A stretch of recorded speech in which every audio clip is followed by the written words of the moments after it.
Welcome back to the Scotti-BYTE channel, and this is Scott.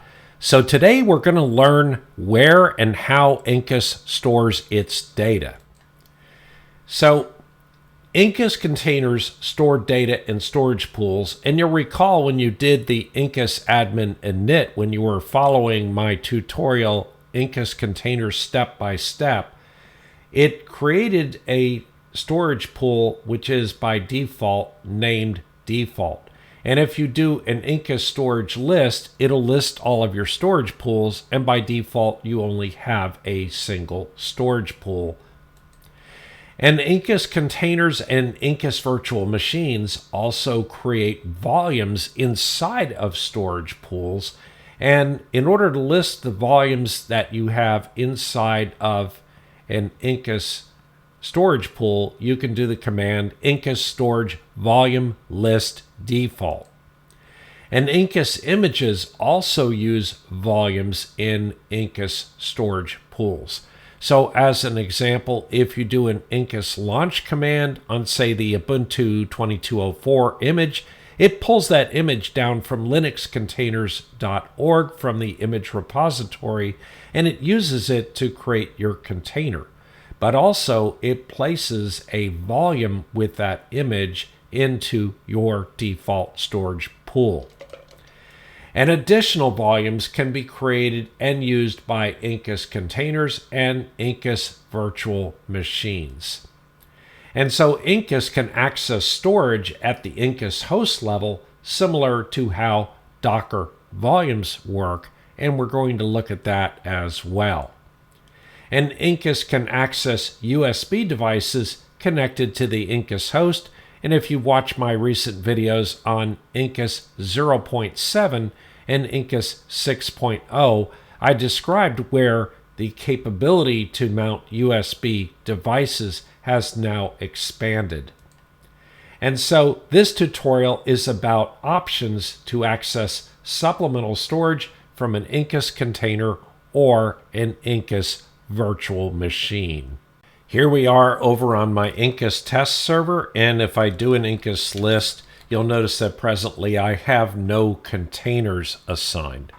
The next step is if we do an Incus storage list, there is the one storage pool which is named default, and we set that up in Incus containers step by step, and its default driver that we set up was ZFS. And it says it's currently used by one device. And that one device really is the one new profile that we created. So if we do an Incus profile list, you'll recall that we created the bridge profile. So this pretty much is what is using the storage pool currently. We also have a command where we can list the volumes in the default storage pool, and that would be Incus storage volume list default. And here you do not see any volumes that are currently using the default storage pool. If I create a very simple container with the command Incus launch images :Ubuntu /22.04 container 1, I then have a new container that has been downloaded. It has downloaded the image from linuxcontainers.org, and it has launched it on the local server. Now that container 1 has been downloaded and started, if I do an Incus storage volume list default, you can see that I have an image here. Now if I do an Incus stop on container 1, and if I do an Incus delete on container 1, now if I do an Incus storage volume list default, you're still going to see the downloaded image, and that's because since we've downloaded it once from linuxcontainers.org, it keeps track of it. So therefore, if I turn around and do another Incus launch images :Ubuntu /2204 container 1, it's getting that image from the default storage pool and a volume that it is created in there with this long hexadecimal name. And in fact, now when we launch the container, there's no download that takes place because it has already been downloaded locally. All it needs to do is actually launch the container, as you've seen here. If I now do an Incus list, we see container 1 is up and running. So something else we want to do is we want to go ahead and start a virtual machine in Incus. And we do that with an Incus launch, images, Ubuntu /22.04. I'm calling the name test-vm, and the --vm on the end of the command line says make this an Incus virtual machine. And so it goes ahead and pulls the root file system from linuxcontainers.org, because although we have an image downloaded for an Incus 22.04, it's a container and not an Incus VM.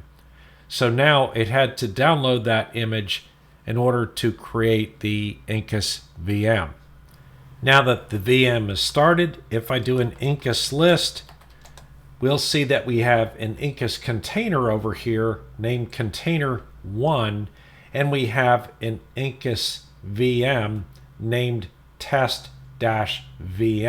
In looking back at the volumes in the default pool with an Incus storage volume list default, we now have container 1 is a file system out there because it's a currently created container. And then we have the image for that Ubuntu 22.04. But now we also have an image for the Incus VM we just created. And notice one of the differences is it doesn't say it's a file system, but it is a block-oriented device. And then when we actually create the VM itself, we have a block-oriented storage device in the storage pool specifically for the VM.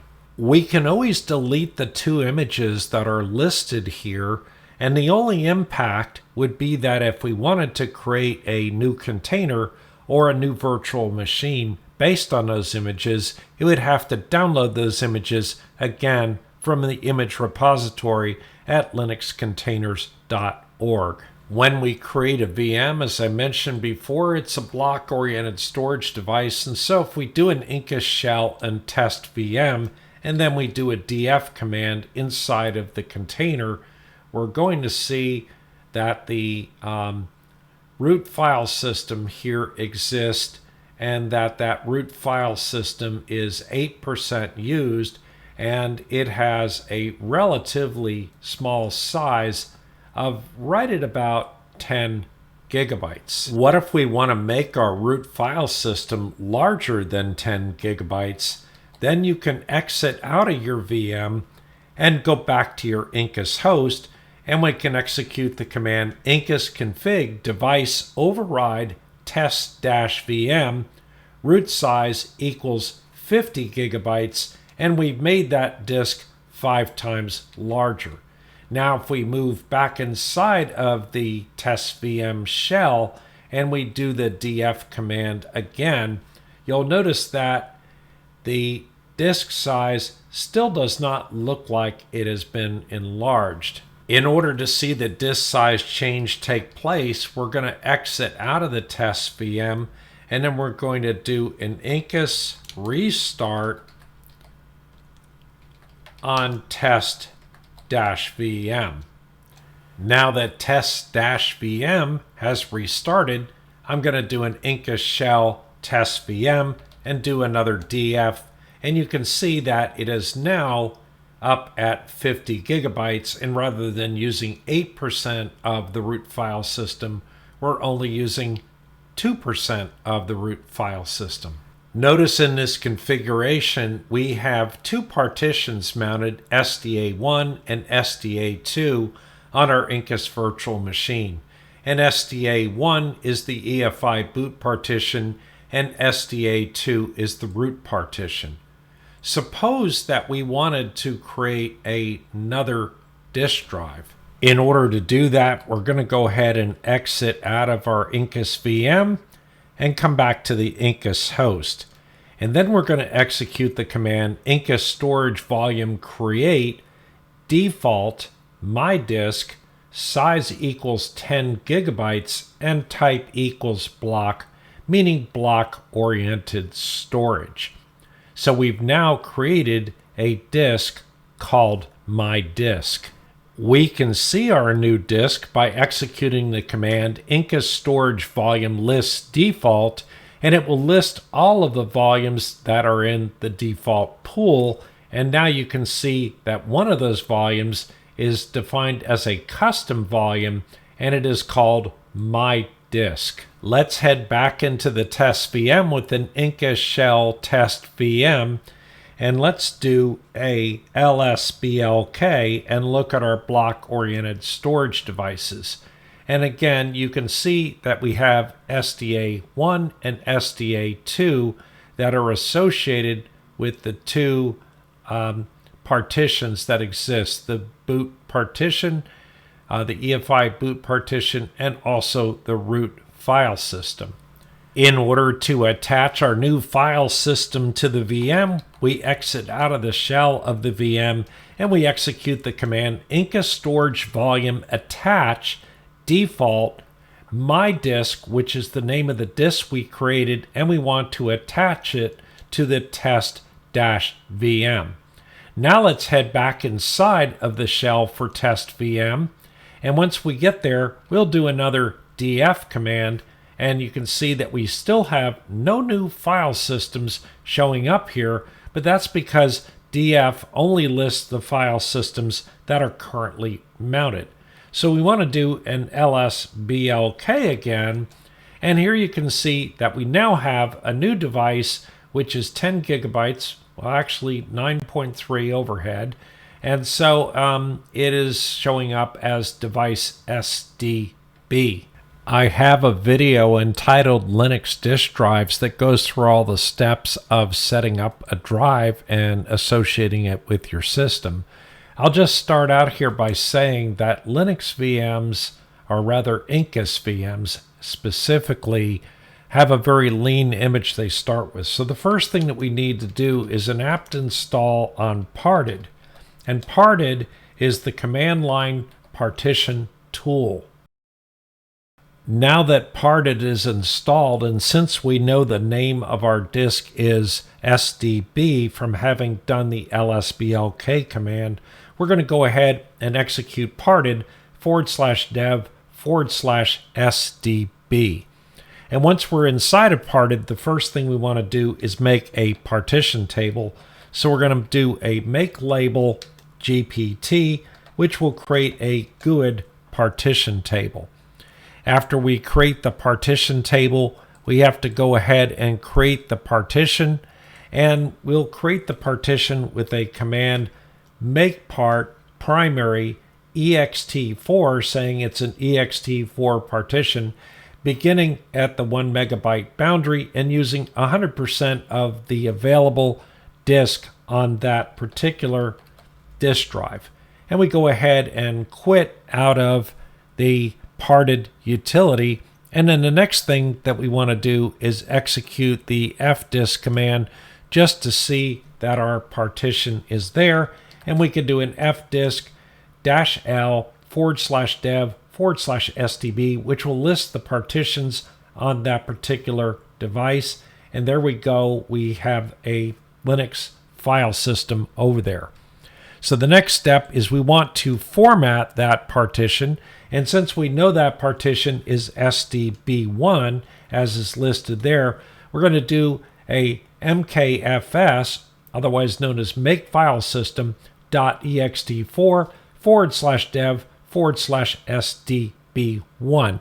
And now that the drive is formatted, the next step we want to do is create a mount point for it to mount. And we're going to do that with the makedir/mnt/my-disk. And I created that earlier, so that already exists here, which isn't a big issue.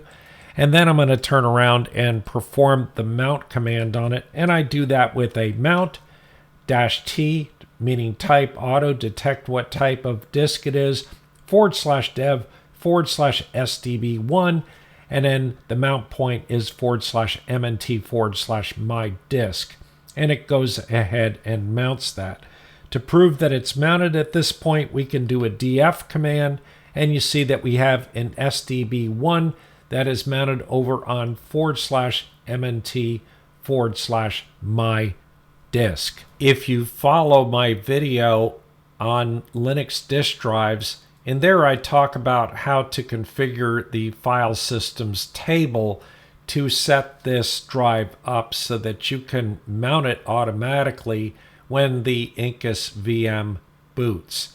But we're not going to do that here because it's a little bit out of scope, but we're going to go ahead now and exit the test VM. And you'll recall that we did a Incus storage volume attach, and we can do a Incus storage volume detach to disconnect the disk from the Incus VM. And when we do that, then we can turn around and go back into the Incus VM. And of course, we didn't dismount the system, which is really poor practice. But if we turn around and do a DF now, you'll see that SDA1 and SDB1 still appear to be here. But if we do an LSBLK, you'll notice that we have no SDB. So really that mount point points nowhere. And in fact, if I do an ls-mnt-my disk, we're going to get an error. And it's basically saying that there's an input-output error. So I probably in advance should have done a umount on /mnt/my disk to dismount that. And once I did that, of course, if I do my df command again, we're not seeing a mounted device there. So then we can exit out of that VM again and realize that we still have the storage volume, and that storage volume can be reattached at any point in time, and any data in it is safe because it's stored inside the default pool as the my disk storage volume. If I decided that I no longer needed that disk, I'll just remind you here that we did the Incus storage volume list default and we see my disk there.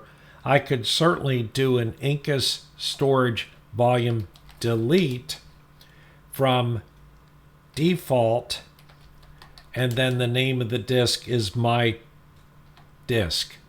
And that should go ahead and delete that storage volume, and it says it's deleted.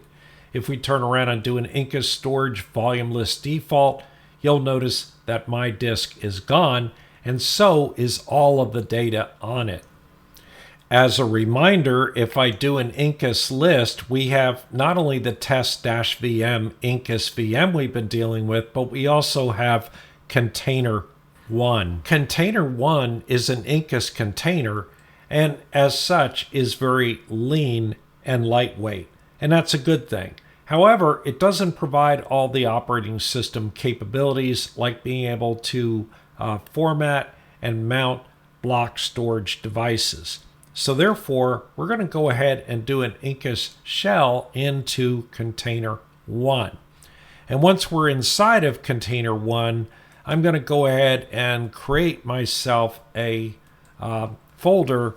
But first of all, I'm going to have to create myself a username. So I'm going to do a add user Scott.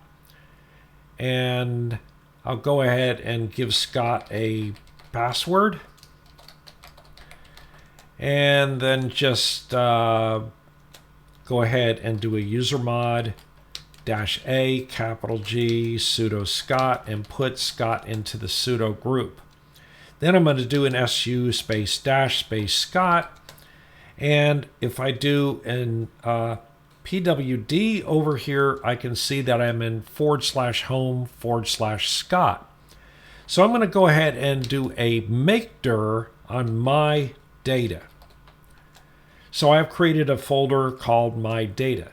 At this point, I'm going to go ahead and exit outside of the container, and I'm exit completely outside the container, and I'm back at the Incus host. If I do a pwd over here, I'm also in /home/Scott, but this is on the Incus host. And I'm going to go ahead and also do a make dir over here, but I'm going to do a make dir on host data. And I'm going to cd into host data. And I'm going to do a touch of scott.txt. And once I do that touch on scott.txt, it creates a file in that folder. So now at the Incus host, if I issue the command incus config device add to container 1 my data, which is going to be a disk device with the source of /home/Scott/host data out on the Incus host, and then the path inside the container is /home/Scott/my data.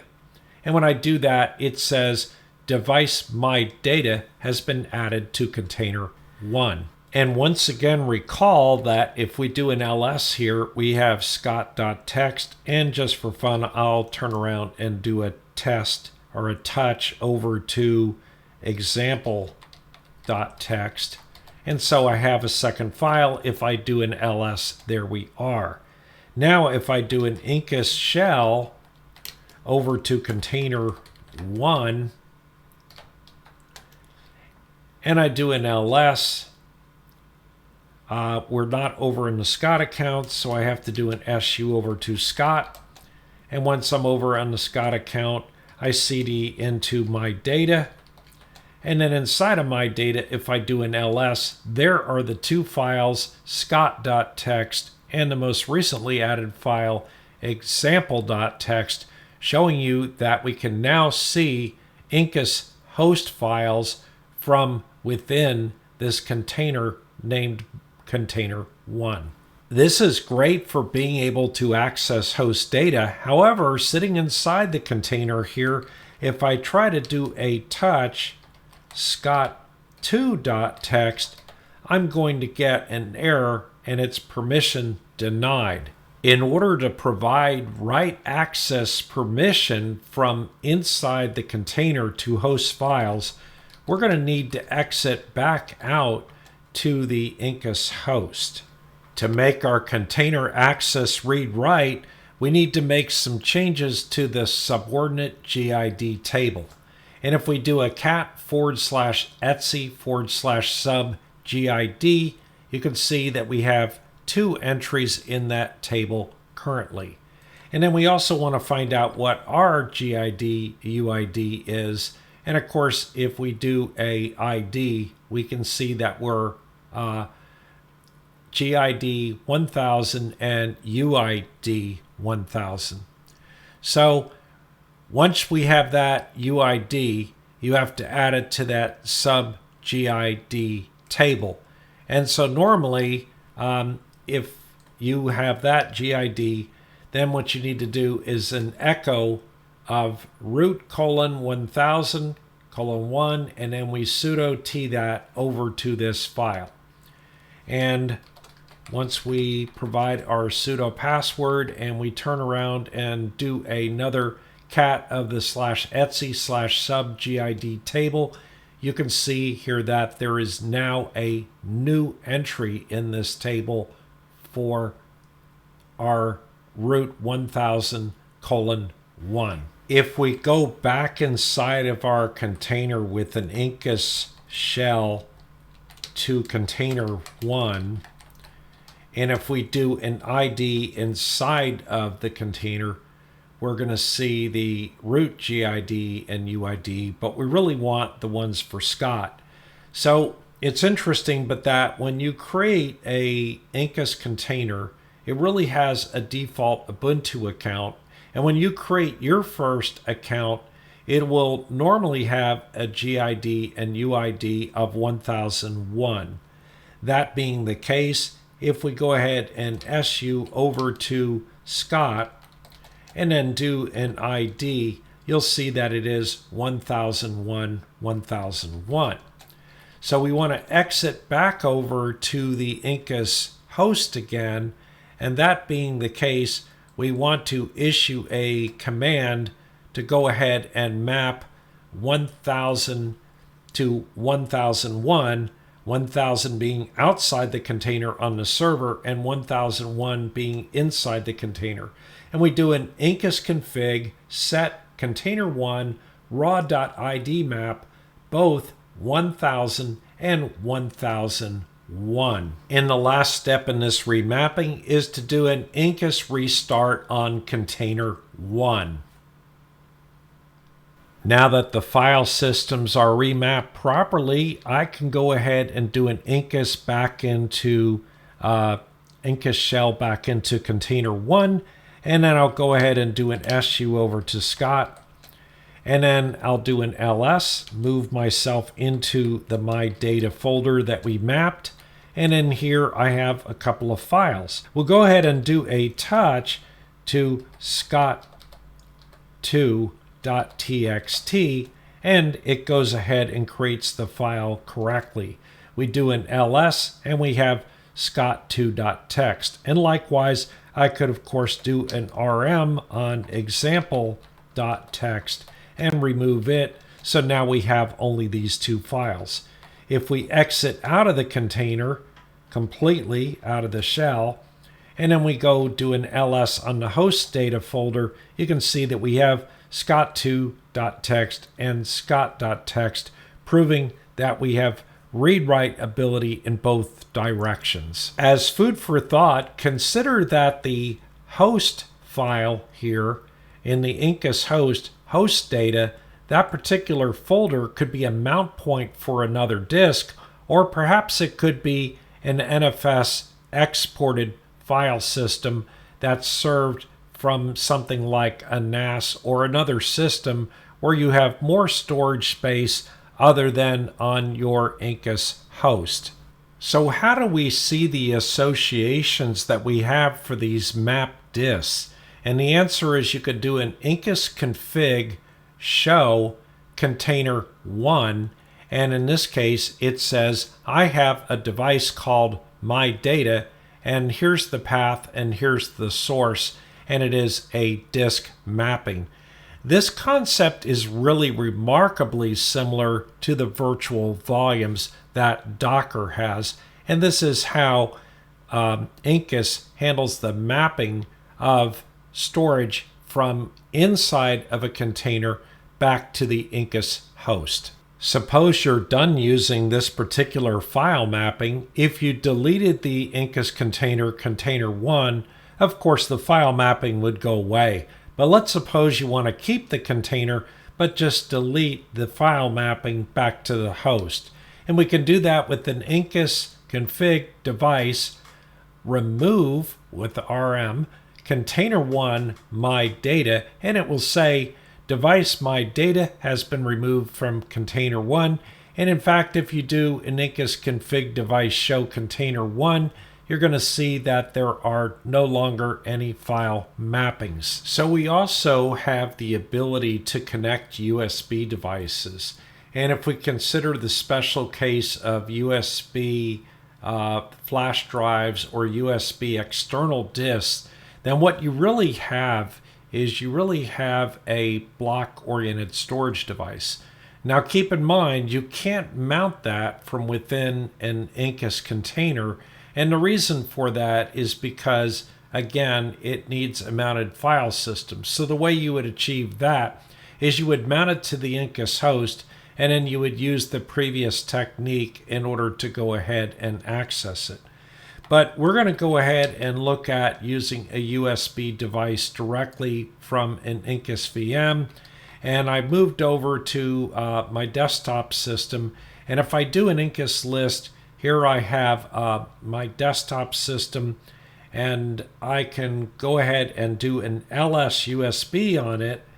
And at the Incus host or server level, I have a device here which happens to be a USB bridge to a disk drive. And so in this particular case, we have a vendor ID of 152D and a product ID of 1561. So the way that we can go ahead and associate that with the container, and we'll associate that with this desktop VM, because we said we couldn't do it directly with containers and have it do anything meaningful, is I'll go ahead and do an Incus config device add desktop, and I'll just arbitrarily call this thing external-disk, and it will be a USB device, and then vendor ID equals 152D and product ID equals 1561, and that's what I got from this line up here in the LS USB. So when I hit enter, it says external disk has been added to desktop. And now if I do an Incus start on desktop -- console equals VGA, that'll go ahead and fire up the remote viewer for the GUI on this particular machine. And once it goes ahead and boots up, I'll be able to log into it. So now I go ahead and type my password. And I'm in the remote viewer. And it goes ahead and comes up. If I look at computer, here I have my external disk, which is actually a Sabrent interface. And so I do have access to it here. Unfortunately, I can't just double click on it because like everything else in Linux, I need to have a mount point in order to be able to access the drive. So let's go ahead and open a terminal on our Incus Virtual Machine and look at a couple of things. So first of all, if we do a LSUSB command, we can see that our device, the J-Micron device, is being discovered here on this Incus Virtual Machine in virtue of the command that we used to attach it back out at the Incus host level. Secondly, if we do an LSBLK, we now see that we have device SDB, which is that spinning drive that's connected via USB on the host, and it is a 9.1 terabyte drive. Let's make a mount point to mount that drive, and we'll do a sudo mkdir on /mnt/external. And we'll type in our sudo password, of course. If you notice carefully, when we did the lsblk command, there were no partitions on SDB as of yet, so we have to be able to create some partitions before we can use the drive. And in order to do so, we're just going to take advantage of the fact that we have a desktop operating system with the GUI, and we're going to go ahead and launch gparted, which is the graphical version of the parted command line utility that we used earlier. And so now, if we go over here and we choose SDB, you can see that it is completely unallocated and doesn't contain any file systems. So we'll go ahead and say we want a new partition table, and we're going to make it a primary partition, and it's going to go ahead and have an ext file system on it. And then we'll go ahead and say, go ahead and process that and apply. It goes ahead and formats that 9 terabyte external disk drive. And now this disk drive that appears to this Incus Virtual Machine is actually connected to the Incus host, but we have the ability to access it here from the Incus Virtual Machine. And so in this particular case, we can turn around and say format it to ext4 and go ahead and say apply. And that will go ahead and format the file system of SDB1 as an ext4 file system. Now that the file system's been formatted, I can exit the gparted program, and back at the command terminal, I can simply do a sudo mount /dev/SDB1 and mount that to our mount point we created earlier at MNT external. And that goes ahead and mounts it. And now if we do the df command, you can see that we have a device mounted there at MNT external. This is normally a dangerous thing, but since I know that I'm the only user of this container, it's appropriate to do so. So what I'm going to do next is I'm going to go ahead and fire up the file manager. And when I go into file manager, I'm going to go ahead and select this other mode here, where I'm able to type in the name of the actual mount point, and recall that the mount point down here is MNT external. So /MNT/external, and there I'm in the disk drive. So if I go over here and do a right click and create new folder, I'm creating a new folder on that disk drive. At this point, I can also go up to bookmarks and say add a bookmark. And I have this bookmark for this drive called external. So now if I go ahead and close down the file browser and bring it back up again, I can always go over to the external bookmark and I'll be on that drive. Again, note that we did not mount this drive through the file systems table, and you might want to look at the video I referenced earlier to learn how to do that. But in any case, we've managed to take a host device that is a USB device, connect it down to an Incus Virtual Machine, allow that virtual machine to format and mount that device for its use. I went ahead and shut down my Incus Virtual Machine, and now that I'm back to my Incus host, which in this case is my desktop, if I wanted to disconnect that drive from that Incus machine, I could do an Incus config device rm desktop external disk, and that would go ahead and remove that external USB disk from that Incus Virtual Machine. So in summary, Incus volumes provide additional storage that can be shared between containers. And Incus disk type devices are mappings between container folders and Incus host folders. And by default, Incus disk devices are read-only from containers.